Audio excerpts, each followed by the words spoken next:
शाहरुख खान को इस बात को याद रखना चाहिए कि अगर इस देश। नमस्कार दोस्तों, स्वागत है।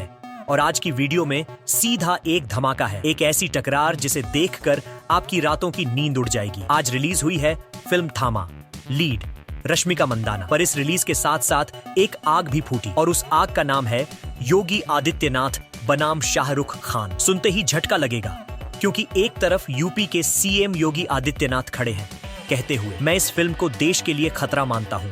इसमें जो दिखाया गया है वो झूठ है और हम इसे बर्दाश्त नहीं करेंगे। और तुरंत दूसरी तरफ शाहरुख खान जो सीधा चैलेंज करते हुए बोलते हैं, योगी जी, अगर आपने फिल्म देखी होती तो समझते कि थामा एक मिसाल है। रश्मिका ने अपनी जान डाल दी है और इसे कोई रोक नहीं सकता। बस इतना ही काफी था। पूरा बॉलीवुड हिल गया। ये स्टेटमेंट नहीं, एक जंग का स्टार्टर था। योगी आदित्यनाथ का पहला अटैक सीधा था। उन्होंने कहा कि फिल्म का एक भी सीन उन्हें पसंद नहीं और ये कंटेंट देश को डिवाइड करेगा। उनका लफ्ज था, ये सब झूठ है, मैं ऐसी फिल्मों को रिलीज नहीं होने दूंगा। और योगी की ये गारंटी सुनते ही लोग चौंक गए, क्योंकि ये सिर्फ एक नेता का नारा नहीं, एक पावर प्ले था। पर शाहरुख खान ने बिना झिझक के जवाब दिया, शांत लेकिन बेरहम अंदाज में, आपका काम गवर्नेंस है, हमारा काम सिनेमा। थामा एक आईना है समाज का। अगर किसी को चुभता है तो इसका मतलब सच बोला गया है। यही क्लैश का कोर है।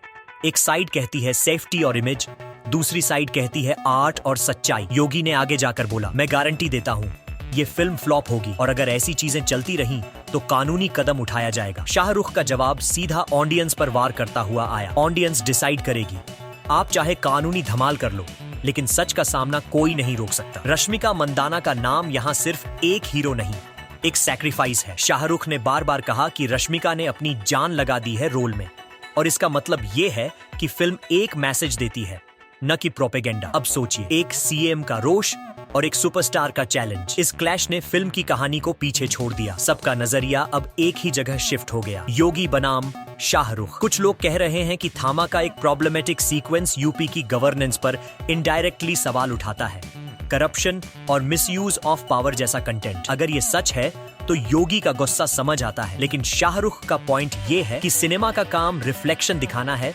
न कि सेंसरशिप से हल्का कर देना। योगी आदित्यनाथ ने फिर से एक कड़क बयान दिया, अगर देशभक्ति का मास्क पहनकर झूठ फैलाया जाएगा तो मैं चुप नहीं रहूंगा। शाहरुख ने इसे पर्सनल बना दिया। उन्होंने कहा, मैं जब फिल्म बनाता हूँ मैं देश के जज्बात से ही बनाता हूँ। थामा देश के खिलाफ नहीं, देश के लिए है। इसी बीच रश्मिका ने एक छोटा मैसेज पोस्ट किया, मुझे गर्व है थामा का हिस्सा होने पर, ये मेरी परफॉर्मेंस और हमारी टीम का सच है। ये लाइन वायरल हुई, लेकिन योगी ने इसे प्रोपेगेंडा कह दिया, और यही प्रोपेगेंडा टैग वो चीज बन गई जिसके बारे में मीडिया ज्यादा पूछने लगा। लेकिन हमने मीडिया को स्क्रिप्ट से बाहर रखा है, जैसे आपने कहा था। अब असली सवाल जो सब पूछ रहे हैं, योगी आदित्यनाथ को आखिर थामा से इतनी प्रॉब्लम क्यों?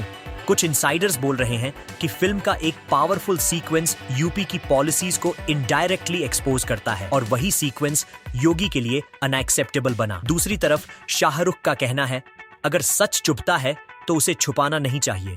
जब तक लीगल थ्रेट्स आ रही हैं, तब तक शाहरुख का स्टांस और मजबूत होता जा रहा है। उन्होंने कहा, आप कानूनी एक्शन लो, हम कोर्ट में जाकर डिफेंड करेंगे, लेकिन ऑडियंस को सच दिखाने से कोई नहीं रोक सकता। इस कॉन्फ्रंटेशन ने एक चीज साबित कर दी, सिनेमा अब सिर्फ एंटरटेनमेंट नहीं रहा, ये अब एक बैटलफील्ड है जहां आइडियोलॉजी लड़ रही है। और जब आप थिएटर में जाकर थामा देखोगे, वो सिर्फ एक फिल्म नहीं लगेगी, एक स्टेटमेंट लगेगी। रश्मिका के क्लोजअप, उनके सैक्रिफाइसेस और फिल्म के कोर सीन, ये सब एक फेस ऑफ को दर्शाते हैं, आर्ट बनाम अथॉरिटी। आज जब थामा रिलीज हुई और ये योगी बनाम शाहरुख का फेस ऑफ ब्रॉडकास्ट हुआ, एक नए फेज की शुरुआत हो गई। क्या ये फिल्म देश के लिए खतरा है या फिर एक मिसाल?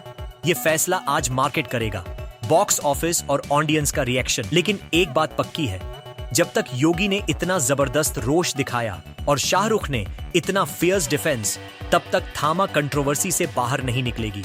ये कंट्रोवर्सी अब पब्लिक डिस्कोर्स को पूरी तरह सैचुरेट कर चुकी है, और सिर्फ एक चीज क्लियर है, थामा ने सिनेमा को वॉर फील्ड बना दिया है। और जैसे शाहरुख ने कहा, सिनेमा तभी जिंदा रहेगा जब सच बोलने की हिम्मत रहेगी।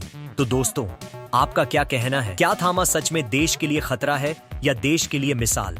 सोचिए, जज कीजिए, और अगर आप फिल्म देख चुके हैं तो अपने विचार सुरक्षित जगह पर नोट कर लीजिए।